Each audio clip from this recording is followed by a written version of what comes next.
what do you think of the massive Russian and Chinese investments and political involvement in continental Africa? So here's how I look at it. The West has invested in Africa and exploited it for so long. And the things that I'm seeing in Africa, like I can see the actual bridges being built or the buildings. And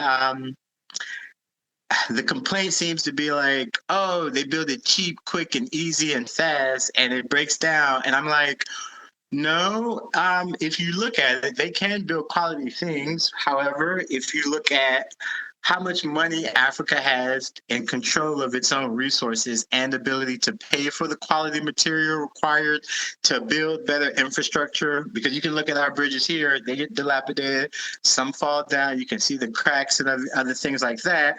The results that I see from Africa and Chinese investments as it relates to cybersecurity, infrastructure development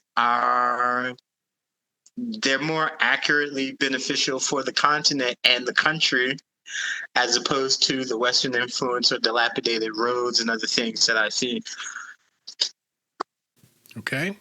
So, I mean, I'm for it. Like for me, I guess another thing is that I don't know. America seems to be scared of those who can compete against it, right? Africans who have the most resources. Then it's people who are smarter, technologically advanced, or STEM countries. And these countries, if you look at a lot of our inventions and stuff, or our science and research in universities, a lot of it comes from Eastern countries. India, between medicine, computers, cybersecurity, all of these things come, infrastructure and everything, manufacturing.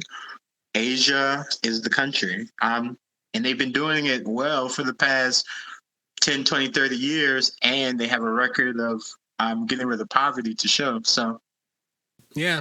And it just goes to show, like how it complicates things, right? When these oppressive powers are actually doing things that are developing nations and giving people opportunity as well, right? Like, I mean, it makes it harder to unentrench yourself from these systems when the systems are actually doing something that benefits the population. And that's the same. It's true here in America as well. So you were about to say? But you can see the difference in how they do it based on.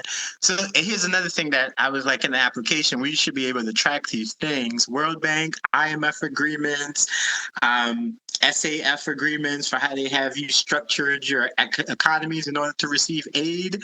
Just the approach from how the West takes to dealing with Africa versus the way China and Russia does, where it's like, here's the remnants of what it is you're dealing with. Say, if they create a terrorist in your country, you have to deal with it. They don't try to make you align your economy with benefiting a Western power before they develop the road that's needed, that everyone needs. And so for me, it's like, if I'm going to make it conditional, like unconditional love versus conditional love.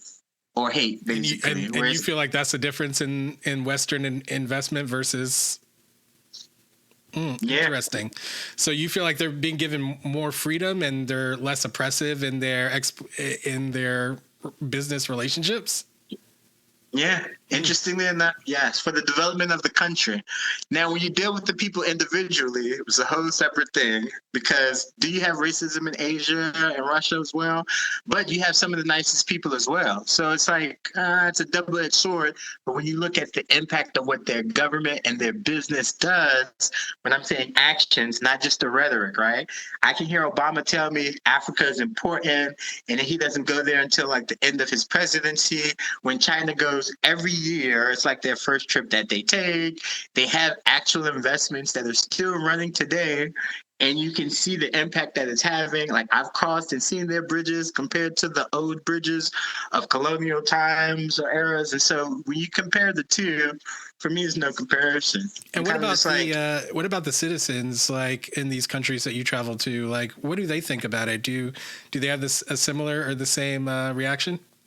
So it's two-part, right? So I feel like, okay, if you realize how powerful social engineering is, they have a whole military component that deals with psychological operations. So Africans, for the most part, they have an understanding of certain aspects of things, but then you can also hear some of the rhetoric being said about these countries. And then it's like, can they be exploitative at times? Sure.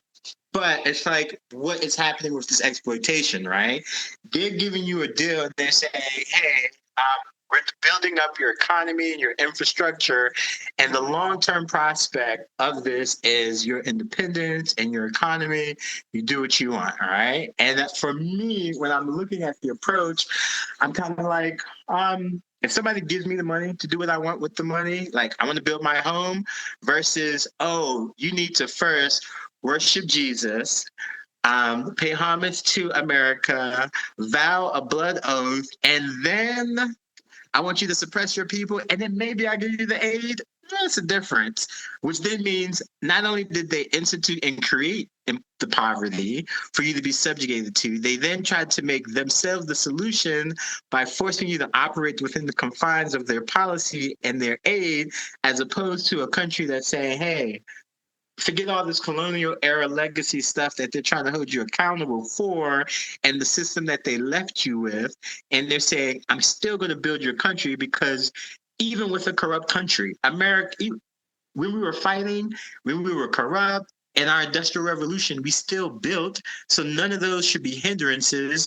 And they were at wars when they're industrializing and stealing other countries' resources. So it shouldn't be an excuse to keep Africa undeveloped and then demonize those who are making Africa more independent. And these are the same countries that not only supported them, the Western powers, in defeating the Nazis, who somehow we're supporting today, but during the world wars, but these are also the same countries that helped Africa and Pan-African movements with liberation when European countries were like, sit with your hand tied behind your back and just take your beating. And they were like, no, we're going to give you weapons. We're going to help you be independent. And we're not going to allow you to be like a Palestine or like an occupied continent.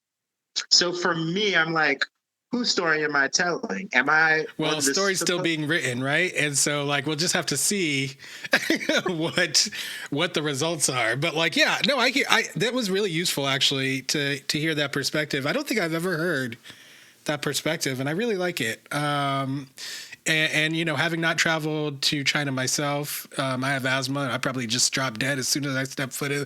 But like, but not true though. It's not true. Some places, yes, but there are places. yeah, no, I know. I'm just joking.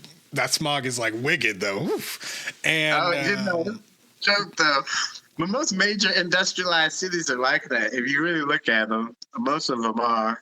Yeah. So, but yeah, like it's interesting to hear that there's this different policy for relations, business and trade and relations with Africa. I'm not read up on it. So that's interesting. Yeah. These are the same agreements that they kept them under colonial rule with, even after the independence movement. It's like, if you think about the Haitian Revolution, it was like first slave revolts, they became independent, and then what they do? Find ways to try to chip away at that independence. Same with emancipation, find ways to create laws to chip away. So that's the same dynamic that they played throughout history. They just have different approaches and tactics. But if you think about why did they keep the slave from being educated, it was like something about the narrative and the identity or belief is so powerful that they were like, we have to keep these people from thinking, because the power of a thought is so powerful that it can literally change the world. And so like, I want us to be at the place where we're thinking of us, if they appropriate from us, steal our cultures, our style, everything, and they market it, that must mean that we're the ones coming up with the ideas that if we own it before they try to commercialize it, codify it in some type of program or whatever, we can get ownership of it and connect ourselves back to the cosmos versus this ground level or waiting for an afterlife they keep trying to make us wait for. And I'm just like, yeah, no, I'm not waiting. Yeah, me either, brother. Yeah, I'm not waiting either. I'm ready to go. So I'll be definitely keeping up with your efforts, and I wish you all the best. And you know, anyone who I can think of who might help you with your project, I'll send them your way. Yeah. Thanks for watching. For access to the full-length conversation and all of the 2-hour-long, unedited conversations that I've had on race, click the support link in the description below. Thanks for your support, and see you next time.